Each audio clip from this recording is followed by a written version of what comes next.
Simba es un proyecto gratuito de promoción de la lectura. Ayúdanos a que nuestros libros lleguen a más gente compartiendo lecturas en las redes sociales. Si puedes y quieres, también puedes hacer una donación para mantener el proyecto y posibilitar que nuestra biblioteca siga creciendo. El Marqués de Lumbría. Miguel de Unamuno. Cuento. La casona solariega de los marqueses de Lumbría, el palacio, que es como se le llamaba en la adusta ciudad de Lorenza, parecía un arca de silenciosos recuerdos de misterio. A pesar de hallarse habitada, casi siempre permanecía con las ventanas y los balcones que daban al mundo cerrados.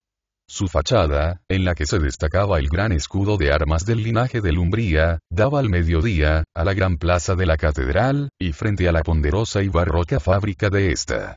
Pero como el sol la bañaba casi todo el día, y en Lorenza apenas hay días nublados, todos sus huecos permanecían cerrados. Y ello porque el excelentísimo señor Marqués de Lumbría, don Rodrigo Suárez de Tejeda, tenía horror a la luz del sol y al aire libre. El polvo de la calle y la luz del sol, solía decir, no hacen más que deslustrar los muebles y echar a perder las habitaciones, y luego, las moscas, y el marqués tenía verdadero horror a las moscas, que podían venir de un andrajoso mendigo, acaso de un tiñoso. El marqués temblaba ante posibles contagios de enfermedades plebeyas. Eran tan sucios los de Lorenza y su comarca y, por la trasera daba la casona al enorme tajo escarpado que dominaba al río. Una manta de yedra cubría por aquella parte grandes lienzos del palacio. Y aunque la yedra era abrigo de ratones y otras alimañas, el marqués la respetaba. Era una tradición de familia. Y en un balcón puesto allí, a la umbría, libre del sol y de sus moscas, solía el marqués ponerse a leer mientras le arrullaba el rumor del río, que gruñía en el congosto de su cauce, forcejando con espumarajos por abrirse paso entre las rocas del Tajo. El excelentísimo señor Marqués de Lumbría vivía con dos hijas, Carolina, la mayor, y Lucía, y con su segunda mujer, doña Vicenta, señora de brumoso seso, que cuando no estaba durmiendo estaba quejándose de todo, y en especial del ruido. Porque así como el marqués temía al sol, la marquesa temía al ruido, y mientras aquel se iba en las tardes de estío a leer en el balcón en sombra, entre yedra, al son del canto secular del río, la señora se quedaba en el salón delantero a echar la siesta sobre una vieja butaca de raso, a la que no había tocado el sol, y al arrullo del silencio de la plaza de la catedral. El marqués de Lumbría no tenía hijos varones, y esta era la espina dolorosísima de su vida. Como que para tenerlos se había casado, a poco de enviudar con su mujer, con doña Vicenta, su señora, y la señora le había resultado estéril. La vida del marqués transcurría tan monótona y cotidiana, tan consuetudinaria y ritual, como el gruñir del río en lo hondo del Tajo o como los oficios litúrgicos del cabildo de la catedral.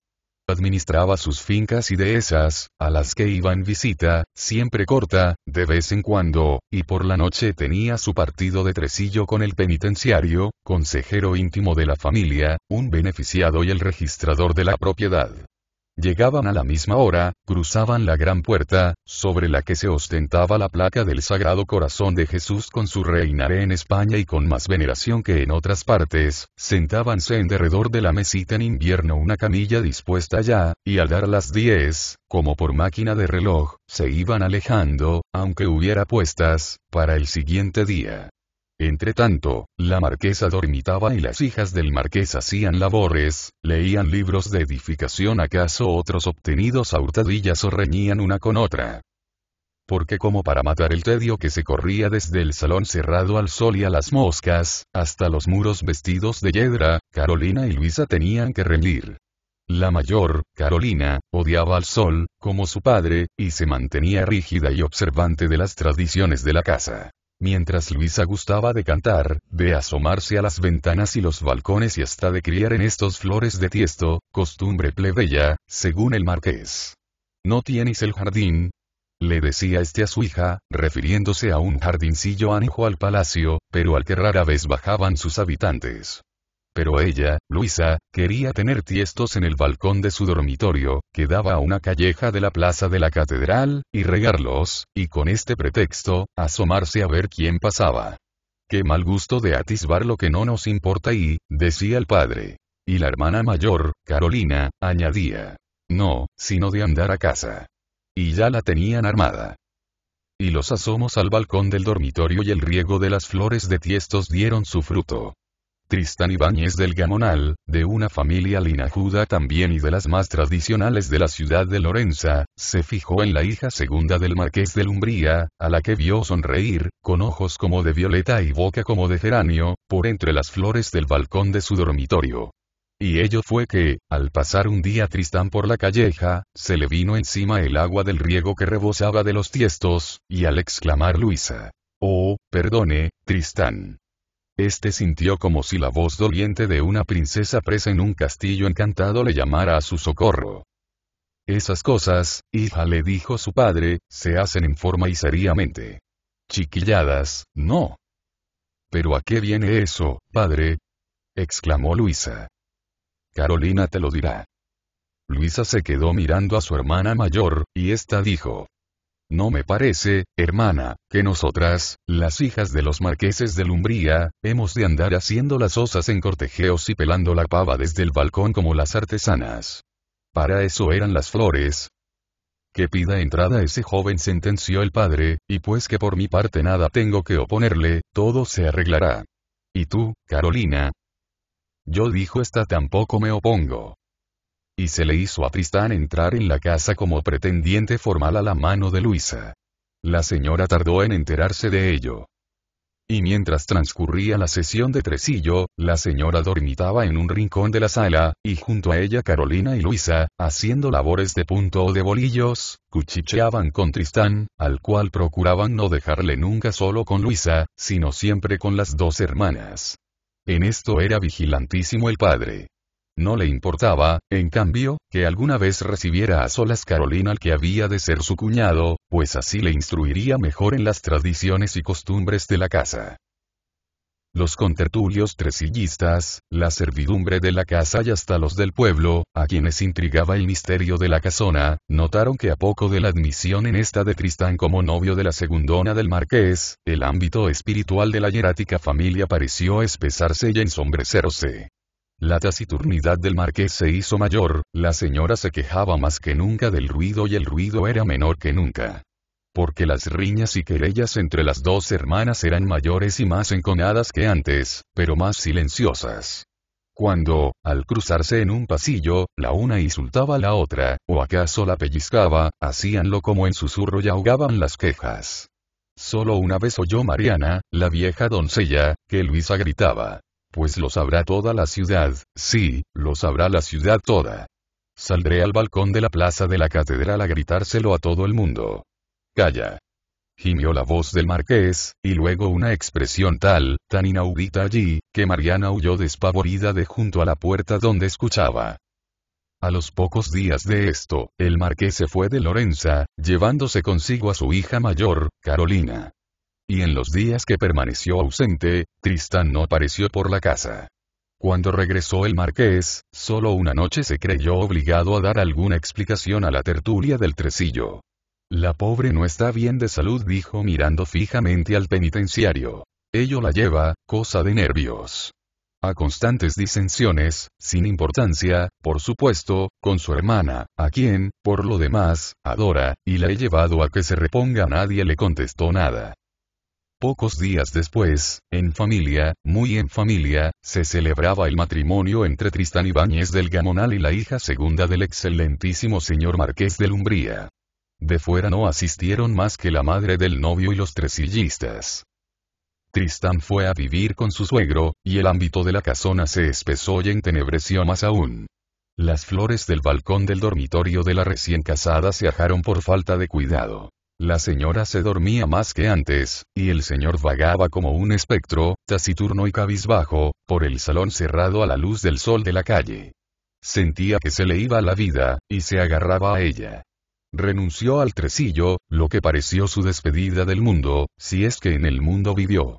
«No tengo ya la cabeza para el juego», le dijo a su confidente el penitenciario. «Me distraigo a cada momento y el tresillo no me distrae ya. Solo me queda prepararme a bien morir». Un día, amaneció con un ataque de perlesía.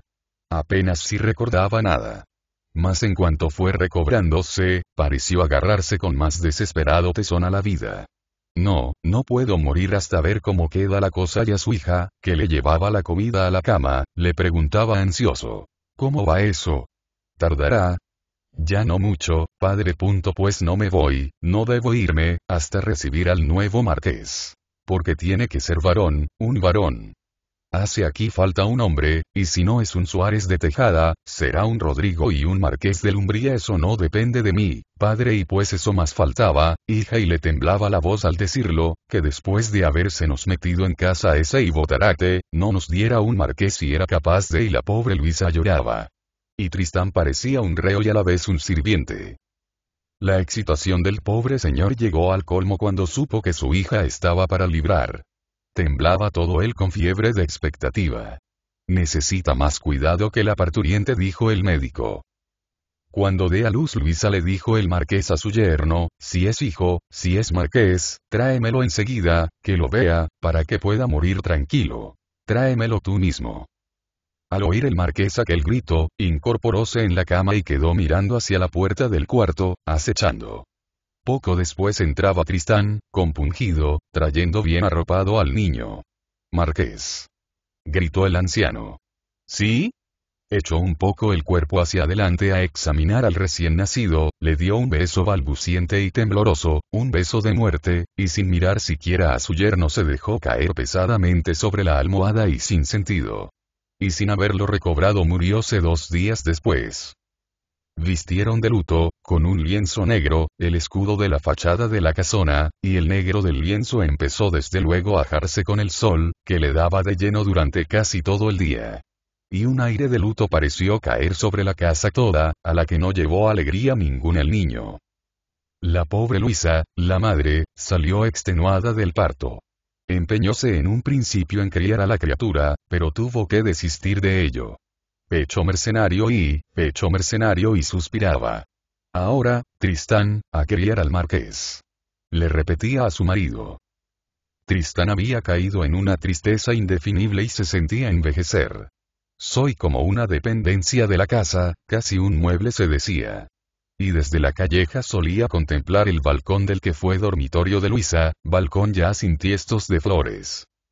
Si volviésemos a poner flores en tu balcón, Luisa, y se atrevió a decirle una vez a su mujer.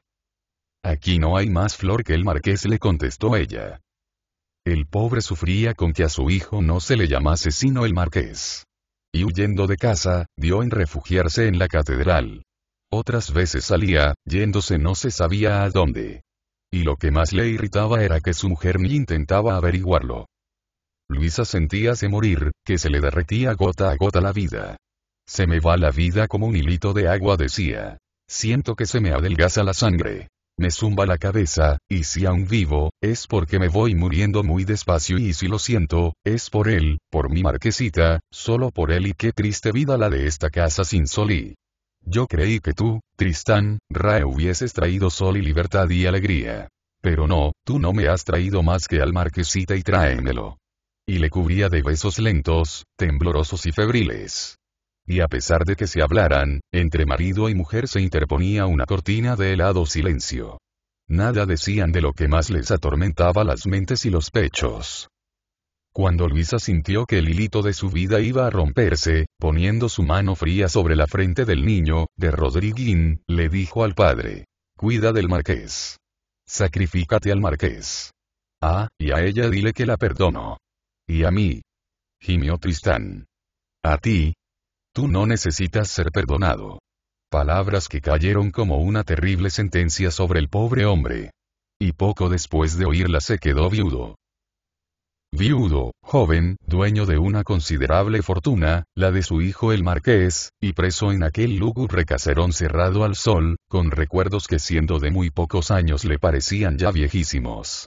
Pasábase las horas muertas en un balcón de la trasera de la casona, entre la yedra, oyendo el zumbido del río. Poco después reanudaba las sesiones del tresillo. Y se pasaba largos ratos encerrado con el penitenciario, revisando, se decía, los papeles del difunto marqués y arreglando su testamentaría. Pero lo que dio un día que hablar en toda la ciudad de Lorenza fue que, después de una ausencia de unos días, volvió Tristán a la casona con Carolina, su cuñada, y ahora su nueva mujer. Pues no se decía que había entrado monja. ¿Dónde y cómo vivió durante aquellos 4 años? Carolina volvió arrogante y con un aire de insólito desafío en la mirada. Lo primero que hizo al volver fue mandar quitar el lienzo de luto que cubría el escudo de la casa. «¿Qué le da el sol?», exclamó, «¿qué le da el sol?, y soy capaz de mandar embadurnarlo de miel para que se llene de moscas». Luego mandó quitar la yedra. Pero Carolina suplicaba a Tristán, «déjate de antiguallas». El niño, el marquesito, sintió desde luego en su nueva madre al enemigo. No se avino a llamarla mamá, a pesar de los ruegos de su padre. La llamó siempre tía. «¿Pero quién le ha dicho que soy su tía?», preguntó ella. «¿Acaso Mariana?». «No lo sé, mujer, no lo sé», contestaba Tristán. «Pero aquí, sin saber cómo, todo se sabe todo». «Sí, todo. Esta casa parece que lo dice todo y pues callemos nosotros». La vida pareció adquirir dentro de la casona una recogida intensidad acerba. El matrimonio salía muy poco de su cuarto, en el que retenía Carolina a Tristán. Y en tanto, el marquesito quedaba a merced de los criados y de un preceptor que iba a diario a enseñarle las primeras letras, y del penitenciario, que se cuidaba de educarle en religión. Reanudóse la partida de Tresillo. Pero durante ella, Carolina, sentada junto a su marido, seguía las jugadas de este y le guiaba en ellas. Y todos notaban que no hacía sino buscar ocasión de ponerle la mano sobre la mano, y que de continuo estaba apoyándose en su brazo. Y al ir a dar las 10, le decía: «Tristán, ya es hora». Y de casa no salía él sino con ella, que se le dejaba casi colgar del brazo y que iba barriendo la calle con una mirada de desafío. El embarazo de Carolina fue penosísimo. Y parecía no desear al que iba a venir. Cuando hubo nacido, ni quiso verlo. Y al decirle que era una niña, que nació desmedrada y enteca, se limitó a contestar secamente: «Sí, nuestro castigo». Y cuando poco después la pobre criatura empezó a morir, dijo la madre: «Para la vida que hubiese llevado y... tú estás así muy solo», le dijo años después un día Carolina a su sobrino, el marquesito. «Necesitas compañía y quien te estimule a estudiar, y así, tu padre y yo hemos decidido traer a casa a un sobrino, a uno que se ha quedado solo y...». El niño, que ya a la sazón tenía 10 años, y que era de una precocidad enfermiza y triste, quedóse pensativo. Cuando vino el otro, el intruso, el huérfano, el marquesito se puso en guardia, y la ciudad toda de Lorenza no hizo sino comentar el extraordinario suceso. Todos creyeron que como Carolina no había logrado tener hijos suyos, propios, traía al adoptivo, el intruso, para molestar y oprimir al otro, al de su hermana y... Los dos niños se miraron desde luego como enemigos, porque si imperioso era el uno, no lo era menos el otro. «Pues tú qué te crees», le decía Pedrito a Rodriguín, «que porque eres marqués vas a mandarme y si me fastidias mucho, me voy, y te dejo solo, déjame solo, que es como quiero estar, y tú vuélvete a donde los tuyos». Pero llegaba Carolina, y con un niños. Los hacía mirarse en silencio. Tío, que así le llamaba, fue diciéndole una vez Pedrito a Tristán: «Yo me voy, yo me quiero ir, yo quiero volverme con mis tías. No le puedo resistir a Rodriguín. Siempre me está echando en cara que yo estoy aquí para servirle y como de limosna». «Ten paciencia, Pedrín, ten paciencia. No la tengo yo». Y cogiéndole al niño la cabecita se la apretó a la boca y lloró sobre ella, lloró copiosa, lenta y silenciosamente. Aquellas lágrimas las sentía el niño como un riego de piedad. Y sintió una profunda pena por el pobre hombre, por el pobre padre del marquesito. La que no lloraba era Carolina. Y sucedió que un día, estando marido y mujer muy arrimados en un sofá, cogidos de las manos y mirando al vacío penumbroso de la estancia, sintieron ruido de pendencia, y al punto entraron los niños, sudorosos y agitados. «Yo me voy. Yo me voy», gritaba Pedrito. «Vete, vete y no vuelvas a mi casa», le contestaba Rodriguín. Pero cuando Carolina vio sangre en las narices de Pedrito, saltó como una leona hacia él, gritando: «Hijo mío. Hijo mío». Y luego, volviéndose al marquesito, le escupió esta palabra: «Caín». «¿Caín? ¿Es acaso mi hermano?», preguntó abriendo cuanto pudo los ojos el marquesito. Carolina vaciló un momento. Y luego, Como apuñándose el corazón, dijo con voz ronca. Pero es mi hijo. Carolina. Gimió su marido. Sí, prosiguió el marquesito, ya presumía yo que era su hijo, y por ahí lo dicen, pero lo que no sabemos es quién sea su padre, ni si lo tiene. Carolina se irguió de pronto. Sus ojos centelleaban y le temblaban los labios. Cogió a Pedrillo, a su hijo, lo apretó entre sus rodillas y, mirando duramente a su marido, exclamó. ¿Su padre? Dile tú, el padre del marquesito, dile tú al hijo de Luisa, de mi hermana, dile tú al nieto de don Rodrigo Suárez de Tejada, marqués de Umbría, dile quién es su padre. Díselo. Díselo, que si no, se lo diré yo. Díselo. Carolina. Suplicó llorando Tristán. Díselo. Dile quién es el verdadero marqués de Umbría. No hace falta que me lo diga, dijo el niño. Pues bien, sí. El marqués es este y no tú. Este, que nació antes que tú, y de mí, que era la mayorazga, y de tu padre, sí, de tu padre. Y el mío, por eso del escudo, pero yo haré quitar el escudo, y abriré todos los balcones al sol, y haré que se le reconozca a mi hijo como quien es. Como el marqués. Luego, empezó a dar voces llamando a la servidumbre, y a la señora, que dormitaba, ya casi en la imbecilidad de la segunda infancia.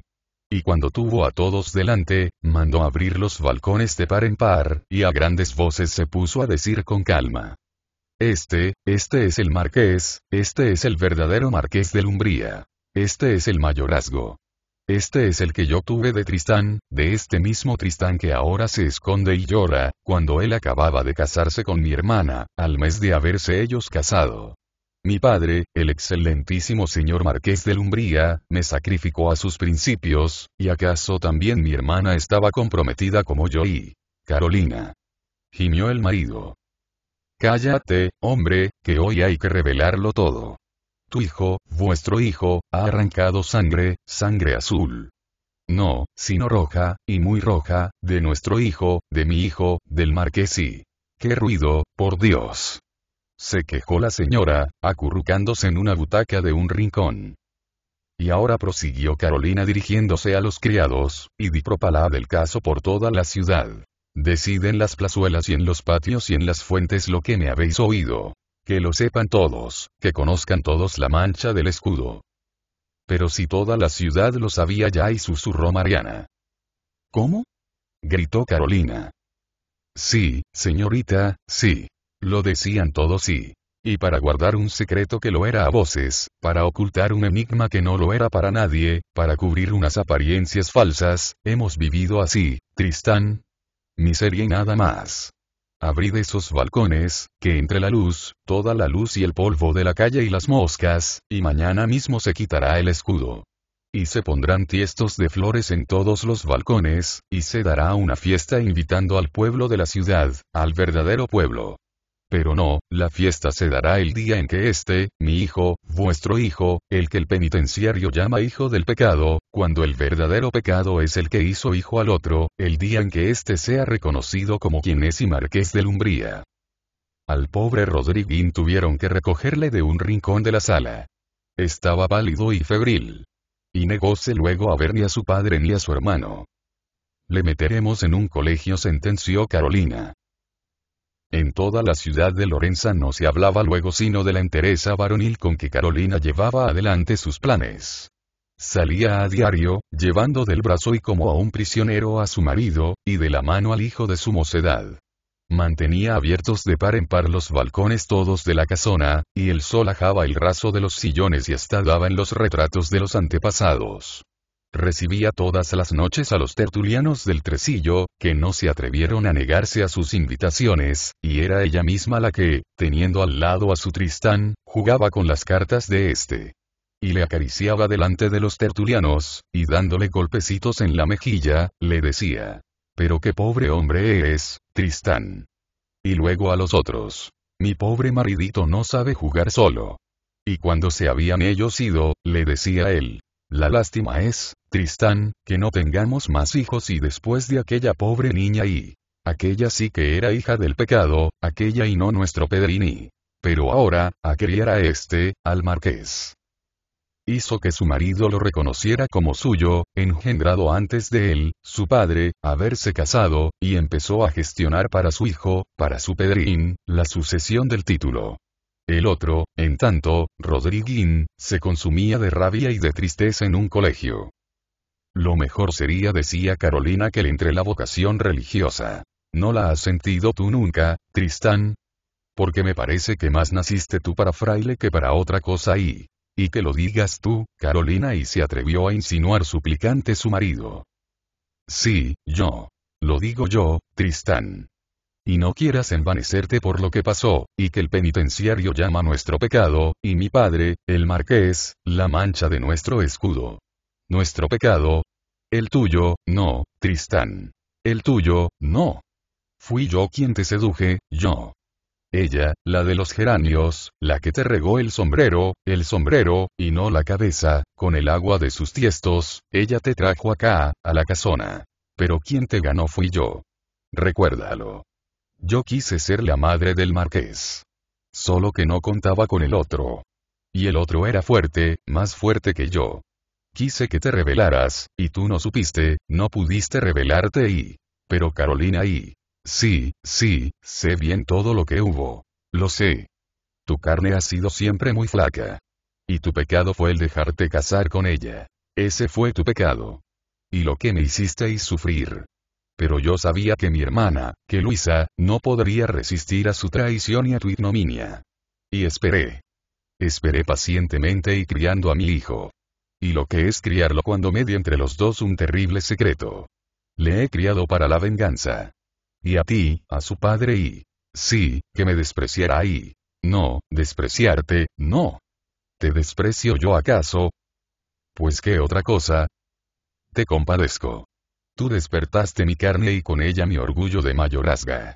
Como nadie se podía dirigir a mí sino en forma y por medio de mi padre como yo no iba a asomarme como mi hermana al balcón, a sonreír a la calle como aquí no entraban más hombres que patanes de campo o esos del tresillo, patanes también de Corví, cuando entraste aquí te hice sentir que la mujer era yo, y no mi hermana, y quieres que te recuerde la caída. No, por Dios, Carolina, no. Sí, mejor es que no te la recuerde. Y eres el hombre caído. ¿Ves cómo te decía que naciste para fraile? Pero no, tú naciste para que yo fuese la madre del marqués de Umbría, de don Pedro Ibáñez del Gamonal y Suárez de Tejada. De quien haré un hombre. Y le mandaré labrar un escudo nuevo, de bronce, y no de piedra. Porque he hecho quitar el de piedra para poner en su lugar otro de bronce. Y en él una mancha roja, de rojo de sangre roja como la que su hermano, su medio hermano, tu otro hijo, el hijo de la traición y del pecado, le arrancó de la cara, roja como mi sangre, como la sangre que también me hiciste sangrar tú, y no te aflijas. Y al decirle esto le puso la mano sobre la cabeza, no te acongojes, Tristán, mi hombre, y mira ahí, mira al retrato de mi padre, y dime tú, que le viste morir, ¿qué dirías si viese a su otro nieto, al marqués, y con qué te hizo que le llevaras a tu hijo, al hijo de Luisa? Pondré en el escudo de bronce un rubí, y el rubí chispeará al sol. Pues ¿qué creíais? ¿Que no había sangre roja y no azul, en esta casa? Y ahora, Tristán, en cuanto dejemos dormido a nuestro hijo, el marqués de sangre roja, vamos a acostarnos. Tristán inclinó la cabeza bajo un peso de siglos. P.